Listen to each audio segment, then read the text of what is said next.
Hi and good evening. Thank you for watching. I'm Shakil 5858. I am Ami Buddham.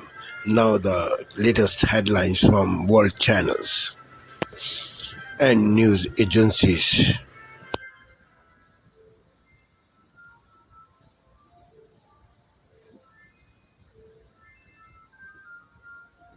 Purported leaked. The hidden treasure. I think it looks a bit of a dog's dinner. Fake or fortune. Thursday at 9 or stream from the start on ABC iView.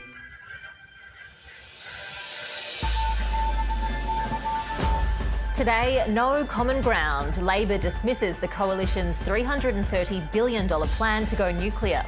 This is a plan which will underpin the economic success of our country for the next century. The entire plan is just a complete farce.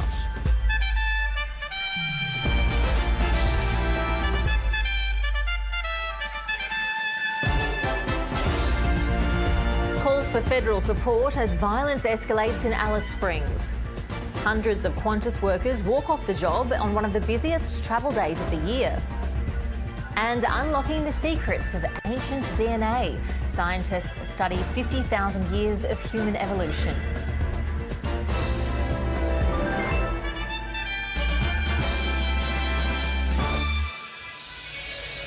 Hello and welcome to ABC News. I'm Ruby Cornish. Hello, it's 11 o'clock, which means it's time for tomorrow's newspapers tonight. Join us over the next hour to find out which controversial figure is on the cover of Time magazine. And no, it is not that. How did he get there? Anyway, we are finally going to get digital IDs, and can a sandwich bring down another opposition leader? I'm Josh Howie, and tonight I've got Kerry Marks and Aideen McQueen on my panel to take you through tomorrow's top stories. This is Headliners.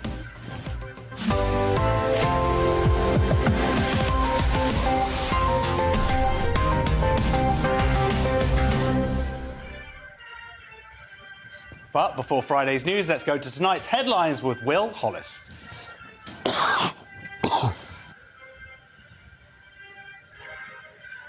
Thank you, Josh. Your top story at 11 o'clock. The government will not change the terrorist status of the rebels who toppled the Syrian regime, according to the Defence Secretary. Speaking after an emergency Cobra meeting, John Healey said the government is laser-focused on stopping a resurgence of terror groups like ISIS in the Middle East. But he says now is not the time to consider removing Hayat Tahrir al-Sham from the prescribed terror list. Description is not. Sorry, did I forget to put a sting in there or something? Talking to all the parties, and our interest in HTS is that they live up to their promises to protect the rights of all individuals and all groups, to respect international law, and to prevent Syria becoming a base for fresh terrorist threats. A body has been found in the search for former England rugby player Tom Voice, who went missing 5 days ago. It's feared the 43-year-old was swept away while trying to cross a flooded river on Saturday night during Storm Dara. It's believed Mr. Voice had entered the river Anne near Anwick after attempting to cross Aberwick Ford in his car. Northumbria Police's Marine Unit discovered a body earlier today, describing the development as extremely sad. In other news, a man who tried to set fire to a hotel housing asylum seekers has been jailed for 9 years. That's the joint longest prison sentence in connection with the UK's summer of riots. Levi Fishlock smashed windows and stoked a flaming bin at the Holiday Inn Express in Rotherham during a spate of disorder on the 4th of August. Here's the Judge Jeremy Richardson KC sentencing. Excuse me, we don't have that for you, but what we can bring you is the news about who the Time magazine Person of the Year is. It's President-elect Donald Trump. It's the second time he's been awarded this title, and accepting the honour, he claims next year will be even bigger. I think we're going to have a tremendous run. We have to straighten out some problems, some big problems in the world. When we left, we didn't have any of these problems. We didn't have Russia with Ukraine. We didn't have Israel October 7th. We didn't have the Afghanistan disaster. We didn't have inflation. We had no inflation. And we had a very strong economy. And we're going to do that again, but I think we're going to even up it because now we have experience. And your last story for now, comedian Duncan Norvell has died, aged 66. Hailed as one of the last legends of true variety comedy, the entertainer known for his catchphrase, "Chase Me," died in hospital surrounded by his loved ones. The comedian, who struggled since a stroke in 2012, appeared on GB News with Lee Anderson last year. Stroke, it takes away your life completely and the person. Sorry about that. Those are your latest headlines. We'll bring you more later. For the very latest, GB News direct to your smart. Tonight, breaking news as we come on the air. ABC News learning multiple search warrants have been issued in the CEO murder case. Tonight, investigators trying to get into suspect Luigi Mangioni's cell phone, his backpack found in Central Park, and access to the hostel where he stayed with strangers before the murder. ABC News also learning tonight evidence is already being presented to a grand jury as authorities work to get him extradited back to New York. Aaron Katersky standing by with new reporting.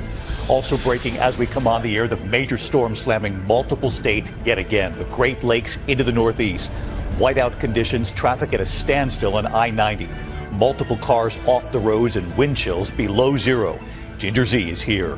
Overseas tonight, the stunning images of a missing American found alive in Syria. He'd been held in prison for months. Tonight, what he says he heard while in his prison cell. And James Longman at former President Bashar al-Assad's private residence and what James was shown underneath the home.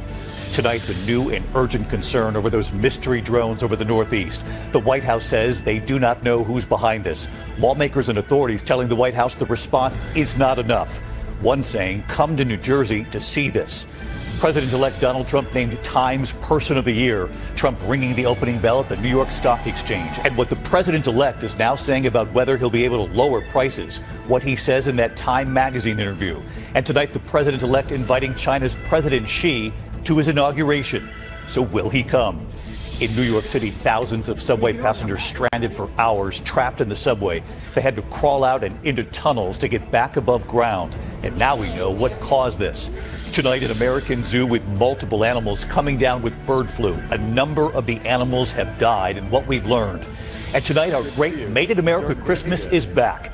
13 years and counting. A little Made in America Christmas. 100%. Your ideas pouring in, and ideas from someone you'll know. I love it when David's Made in America teams up with my favorite things. Tonight, some of Oprah's favorite things with three of our favorite words. Made in America. From ABC News World Headquarters in New York, this is World News Tonight with David. How are you feeling? Good. Tonight, CBS News is the first to speak with an American man who was just freed from a Syrian prison. I was only let out 3 times a day. Prosecutors start presenting evidence to a New York grand jury in the CEO killing case. The new details. Initially, I was really nervous. Now I feel so much more empowered. Tonight's Eye on America, the retirement obstacle for people in their 40s as Social Security and Medicare face funding problems. And CBS News goes behind the scenes of the holiday shipping rush, the package deadlines you need to know. You shop early, it gets shipped early. The CBS Evening News starts now.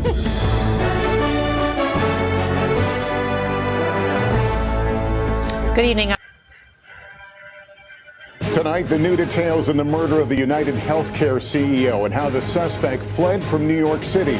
The new interview with the NYPD revealing for the first time that suspect Luigi Mangioni allegedly used the city's busy subway system to help make his escape.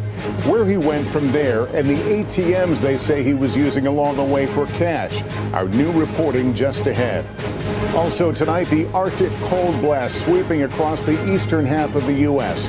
Lake effect snow snarling highways. The truck slamming into a fire engine in Michigan. The growing alarm over the mystery drones over New Jersey. Several U.S. senators citing urgent concerns, now demanding answers from the FBI, FAA, and Homeland Security. The new accusations against Sean Diddy Combs, 3 men accusing the music mogul of drugging and sexually assaulting them. The missing American found alive in Syria, what he told our Richard Engel, finally free after months inside one of the regime's prisons. President-elect Donald Trump ringing the bell on the New York Stock Exchange as Time names him Person of the Year. And what he's now saying about grocery prices after campaigning on a promise to lower them. And Hollywood legend Dick Van Dyke sharing with NBC News how he escaped the Malibu wildfire on the eve of his 99th birthday. This is NBC Nightly News with Lester Holt. Good evening and welcome. As New York authorities...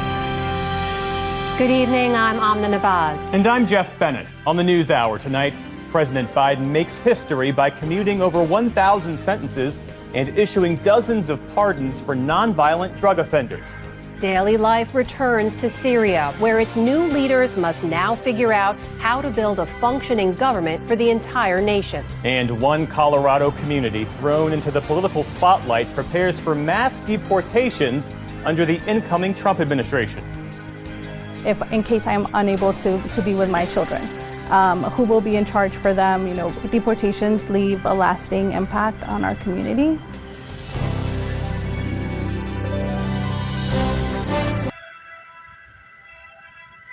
And welcome to Hannity. And tonight, well, you just can't trust your own eyes, your own ears, and pictures and videos, or at least that's the message from the Biden administration after saying almost nothing about the hordes of bus-sized, sophisticated, very loud flying objects spotted at very low altitudes almost every single night in New Jersey, now New York and Pennsylvania, since November the 18th. The administration is now saying that it probably is not happening at all. According to John Kirby, you just can't believe your lying eyes. What you see there, that's not real. Take a look. Using very sophisticated electronic detection technologies provided by federal authorities, we have not been able to, and neither have state or local law enforcement authorities, corroborate any of the reported visual sightings. Now, remember, the Biden administration, they would never lie to you. So give them credit, give them the benefit of the doubt, except they did lie about that Chinese spy balloon thing, you might recall, and not leaving Americans behind in Afghanistan. They did abandon many of them, and our allies also. And they did lie about inflation being transitory, but don't hold that against them. And they did deny and lie about Biden being sharp as a tack and his cognitive decline. But maybe the biggest lie of all was about the border, because for years, the Biden White House, Mayorkas, Kamala Harris, Joe, everybody across the board, they said the border was secure and the border was closed. Everyone on earth knew they were lying. Illegal immigrants from all over the world, over 180 countries, pouring into Mexico, walking into the U.S. unvetted. And now, as Biden is leaving, people continue. They are pouring into the country in record numbers right now, unvetted, of course. Mark my words here, and I'm very serious, and I pray to God I'm wrong. Biden and Harris's horrible legacy will be far worse when one of these unvetted illegal immigrants that they have allowed into this country, we have known terrorists in the country, carries out a terror attack on our country. And I know it's going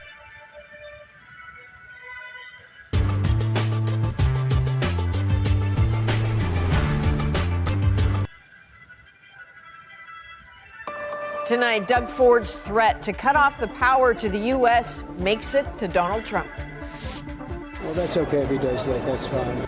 Ontario's premier doubles down on his tariff ultimatum as Alberta's premier vows to take action at her border. Plus, at issue on what's at stake and what's next. It feels like my leg is on fire. She got an infection after knee surgery. Now she's facing a life-altering choice. The healthcare system failed my wife. Now, because of that, she's going to lose her leg. And a special delivery from the North Pole. See you, Jack? My name's Firefighter Jack. Here you go. Ready for Santa Claus. Without Canada Post, Canadians step up to help keep the holiday tradition alive. From CBC News, this is The National with... On this Thursday night, tit for tat, how Canada's... On this Thursday night, tit for tat, how Canada's premiers don't yet agree about how to fight Donald Trump's tariff threat. We're sending a message to the U.S. As Alberta reveals its plan to beef up border security. A young woman says she's gone from living in fear in Iraq to living in fear in Canada. Did he tell you that he wanted, like, sexual favors? That's what he was expecting? Yeah. What she says she endured in the search for a better life. Balance of power. The new hydroelectric deal ending a decades-old battle between two provinces.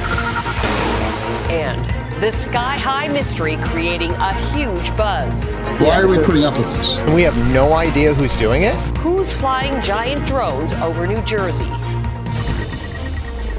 Global National with Donna Friesen, reporting tonight.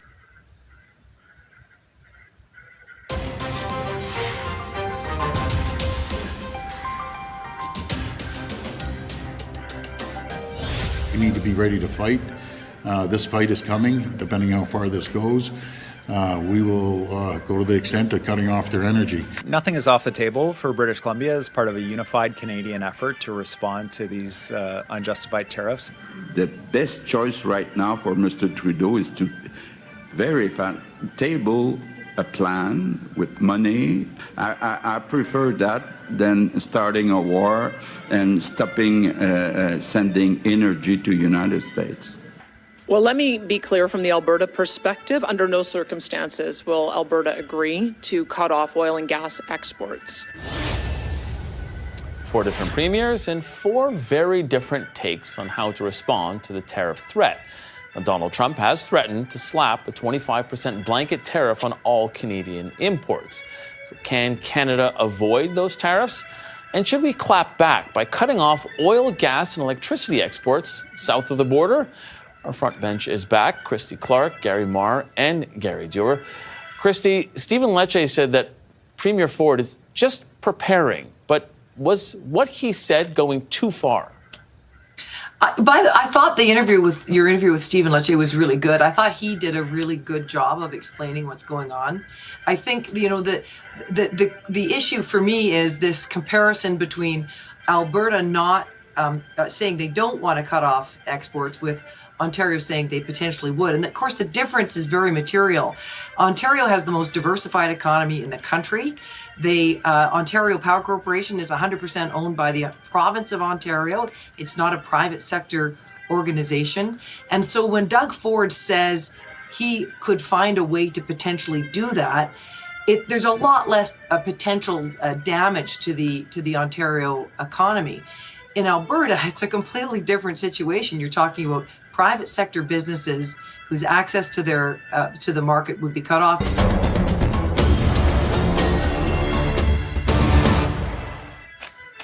The leaders of Somalia and Ethiopia agreed in a joint declaration to resolve their dispute triggered by landlocked Ethiopia's quest for sea access, the Turkish presidency said Wednesday. It said the sides agreed that the talks, which would begin by February 2025 and conclude within 4 months, would respect Somalia's territorial integrity. In January, in the world. The UN Secretary-General Antonio Guterres visited South Africa during its G20 presidency, emphasizing the need for climate justice. He highlighted that Africa, with its youthful, expanding population, vibrant cultural and natural diversity, and strong entrepreneurial spirit, is hindered by injustices stemming from its colonial past. And I'm here at a critical time as South Africa assumes the presidency of the G20. This continent's potential is without question. Africa needs climate justice. The continent stands on the front lines of the climate crisis. Despite causing minimal emissions, climate change is pummeling your people and pounding your economies. Africa is warming faster than the global average. We must limit global temperature rise to 1.5 degrees Celsius to stop this crisis from spiraling even further out of control. Guterres also voiced his worries to reporters about the chaos in the Middle East, notably the recent ousting of Syria's President Bashar al-Assad, while still holding on to optimism. Haiti's main airport has reopened a month after gang violence in the capital Port-au-Prince forced it to shut down. There was heavy security at checkpoints on roads leading to Toussaint Louverture International Airport on Wednesday. Haitian soldiers, assisted by Kenyan police, leading a United Nations-backed mission in the country. But all that history leaves a mark, and as rebels swept through Syria's cities one by one, the true extent of former President Bashar al-Assad's crimes began to be revealed. Torture, sexual violence, executions, hallmarks of his family's rule. In this video, we analyse satellite imagery and piece together testimony from survivors to map Assad's vast and heavily coordinated network of brutality.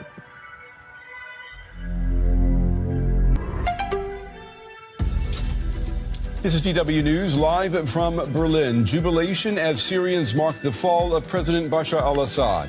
Tens of thousands joined nationwide celebrations this Friday, a week after rebel forces toppled the country's longtime dictator. Also coming up, the grim search for the victims of the dictatorship. Thousands of Syrians descend on morgues across the country, hoping to locate missing loved ones killed by the Assad regime. And here in Europe, French President Emmanuel Macron picks another ally to be prime minister. Francois Bayrou is a centrist known for compromising, but leftists in parliament have already said he is unacceptable.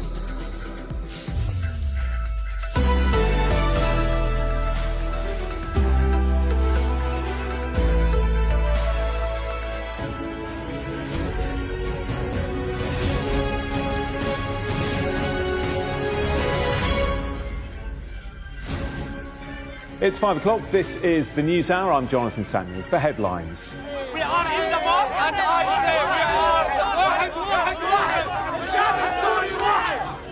say They're calling it Victory Friday. Mass rallies in Syrian cities mark almost a week since the fall of Assad.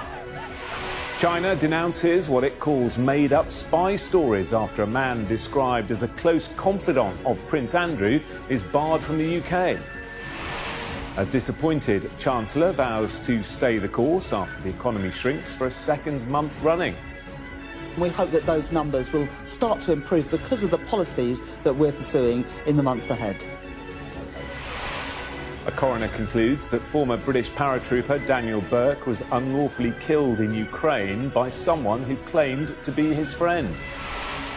Incoming England boss Thomas Tuchel learns who his side will be up against on the road to the next World Cup. And dreaming again and breathing easier. We hear from the first UK patients fitted with a sleep apnea microchip.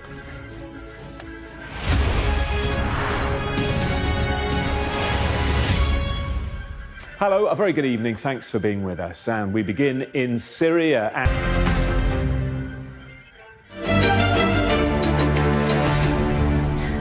Your headlines. U.S. Secretary of State Antony Blinken met with Iraq's prime minister in an unannounced visit to Baghdad as the international community works through the implications of the Syrian government collapse. Top diplomats seeking to coordinate a position both talk in the Middle East. Mr. Blinken reaffirmed Washington's commitment to Iraq's security and pledged support to prevent a resurgence of the Islamic State group. Meanwhile, thousands of Syrians gathered at Umayyad Mosque in Damascus to celebrate the first Friday prayers since the ouster of former President Bashar al-Assad. South Korean President Yoon Suk-yeol's fate hangs in the balance as the National Assembly prepares for another impeachment vote on Saturday afternoon. The main opposition leader is rallying support, insisting this is the best way to restore order after Mr. Yoon's short-lived martial law decree. The first attempt to impeach the president failed last weekend after most of the ruling People Power Party boycotted the vote. The time appears to be turning that at least 7 EPP members expressed support for the move. Well, that's just one short of the 8 votes the opposition needs to secure the 2/3 majority required for impeachment. Mr. Yoon is separately under criminal investigation for alleged insurrection over his martial law declaration. Chinese vessels have retreated from waters around Taiwan after several days of the largest warship buildup in years. But defense officials in Beijing warn they will not hesitate to crack down on what they consider secession.